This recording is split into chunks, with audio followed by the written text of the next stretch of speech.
មានមនុស្សម្នាក់ត្រូវបានគេសម្លាប់នៅទីនេះក្មេងប្រុសអេនិយាយថាទោះបីជានាងស្រឡាញ់ខ្ញុំតែម្នាក់ឯងក៏ដោយក៏ខ្ញុំមិនអាចលើកដៃធ្វើបែបនាងបានដែរក្មេងប្រុសបៀនិយាយថាជាកំហុសរបស់ខ្ញុំដែលលួចស្រឡាញ់នាងមិនហ៊ានសារភាពកើតរឿងសោកនាដកម្មបែបនេះចំពោះនាងខ្ញុំពិតជាឈឺចាប់ណាស់ក្មេងស្រីស៊ីនិយាយថាពួកយើងគឺជាមិត្តល្អនឹងគ្នាបំផុតខ្ញុំត្រូវទៅស្វែងរកឃាតករឲ្យទាល់តែឃើញមិត្តឆ្លាតចូលពិនិត្យមើលឲ្យបានច្បាស់និងស្វែងរកតម្រុយតើអ្នកអាចរកឃើញទេថានរណាជាឃាតករទៅ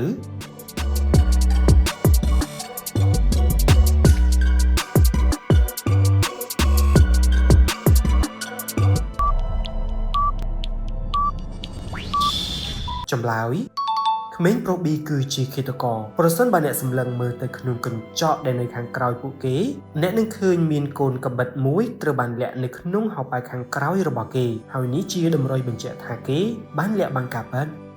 អ្នកម៉ាក់ប្រហែលតែបន្តិចងាកមកមើលកូនរបស់គាត់វិញឃើញមានដល់ទៅ2រំពេចនោះគាត់បានកត់សម្គាល់ឃើញថា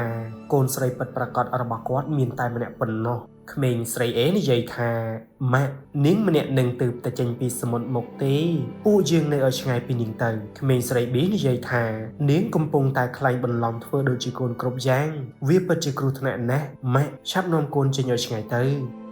មនស្សបង្កេតចូលប្រើបញ្ញាដ៏ឈ្លាសវៃរបស់អ្នកដើម្បីកំណត់អត្តសញ្ញាណកូនស្រីខ្លាំងខ្លាយ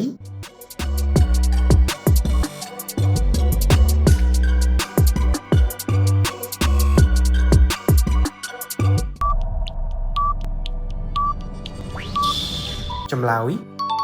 ក្មេងស្រីប៊ីគឺជាមនុស្សពុបផ្កាយប្រសិនបើអ្នកសង្កេតមើលស្នាមដានជើងនៅខាងក្រោយនាងឲ្យបានច្បាស់ទៅអ្នកនឹងឃើញដានជើងនោះមានរូបរាងចម្លែកមិនមែនជាដានជើងរបស់មនុស្សឡើយផ្ទុយទៅវិញក្មេងស្រីអេមានដានជើងដូចមនុស្សធម្មតាដូចនេះគេជាកូនស្រីពិតប្រាកដ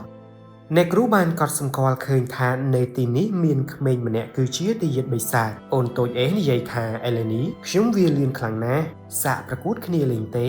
អូនតូចប៊ីនិយាយថាថ្ងៃនេះខ្ញុំមានអារម្មណ៍មិនស្រួលចិត្តសោះដូចជាមានអ្វីចម្លែកនៅទីនេះអូនតូចស៊ីនិយាយថាទោះបីជាឯងមិនចង់ចូលរួមលេងក៏ដោយក៏កុំនិយាយរឿងគួរឲ្យខ្លាចបែបនេះអី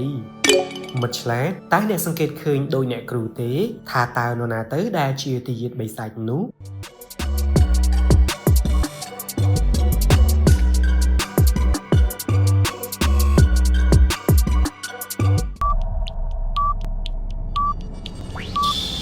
ចម្លើយក្មេងស៊ីគឺជាទាយាទបិសាចប្រសិនបើអ្នកសង្កេតមើលឲ្យបានច្បាស់ទៅគេមានធ្មេញស្រួច2ដូចជាចង្គមបិសាចអញ្ចឹងដែលមិនមែនជាធ្មេញរបស់មនុស្សធម្មតាឡើយទាហានទាំង3នាក់នេះកំពុងប៉ះកង់រថក្រោះបន្ទាប់ពីជោគជ័យនៅសមរភូមិមិត្តឆ្លាតក្នុងចំណោមពួកគេមានម្នាក់គឺជាមនុស្សយន្តតែអ្នកអាចសង្កេតឃើញថាជានរណាទេ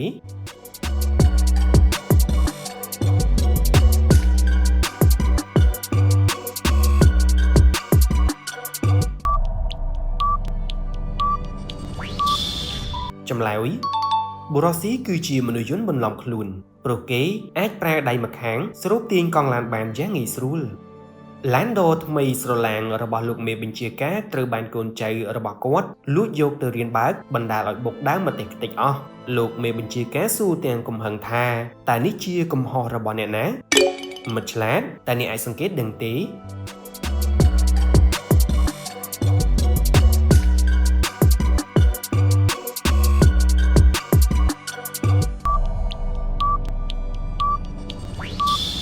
ចម្លើយ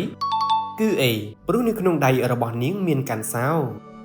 នេះទាហានទាំង3នាក់នេះកំពុងវឹកហាត់ឡើងភ្នំភ្លើងដើម្បីយក oyster មកញ៉ាំទាំងអស់គ្នា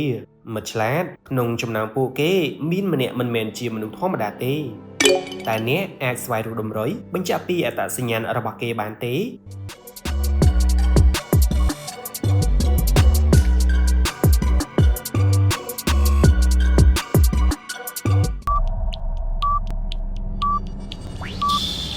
ចម្លើយ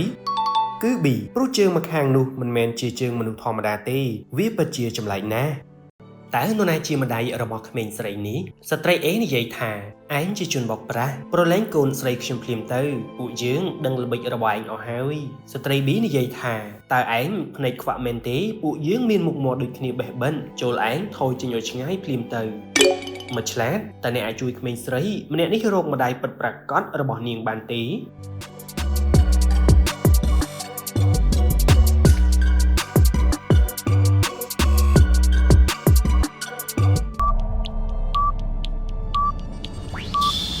ចម្លើយស្ត្រី B គឺជាម្ដាយរបស់នាងព្រោះក្មេងស្រីម្នាក់នេះមានពណ៌សក់ពណ៌ក្រហមដូចគ្នាទៅនឹងស្ត្រី B ដែរដែលនេះជាការផ្ទេរលក្ខណៈដំណពូជពីម្ដាយតើនរណាជាបិសាចចិញ្ចក់ឈាមក្មេងប្រុស A ស្លៀកឈុត Dinosaur និយាយថាពួកម៉ាពួកយើងចូលទៅលេងក្នុងផ្ទះទៅពន្លឺព្រះអាទិត្យនៅខាងក្រៅនេះក្តៅខ្លាំងណាស់ក្មេងស្រី B កំពុងកាន់តុក្កតាយ៉ាងសុភាពរាបសារនោះនិយាយថាប៉ុន្តែធាតុអាកាសនៅទីនេះល្អហើយតើសមល្មមមកយើងលេងទៀតក្មេងប្រុស C មើលទៅហត់នឿយអស់កម្លាំងយ៉ាងខ្លាំងនិយាយថាខ្ញុំពិតជាទ្រាំលេងបន្តលេងបានហើយក្តៅខ្លាំងណាស់ចិត្តសន្លប់ទៅហើយមើលចុះម្នាក់ស៊ើបអង្កេតចូលសង្កេតមើលតម្រុយឲ្យបានល្អិតល្អន់ដើម្បីបញ្ជាក់ពីអត្តសញ្ញាណរបស់បិសាចចិញ្ចក់ឈាម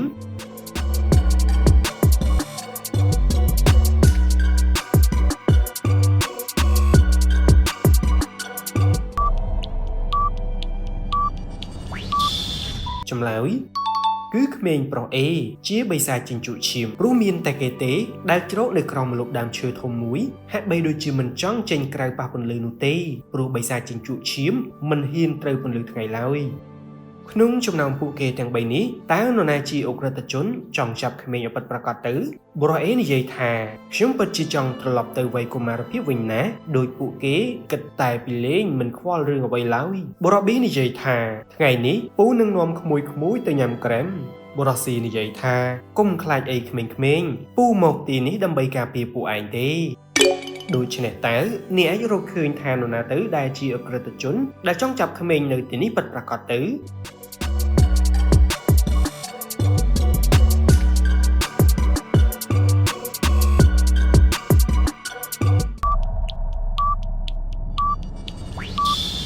ចម្លើយ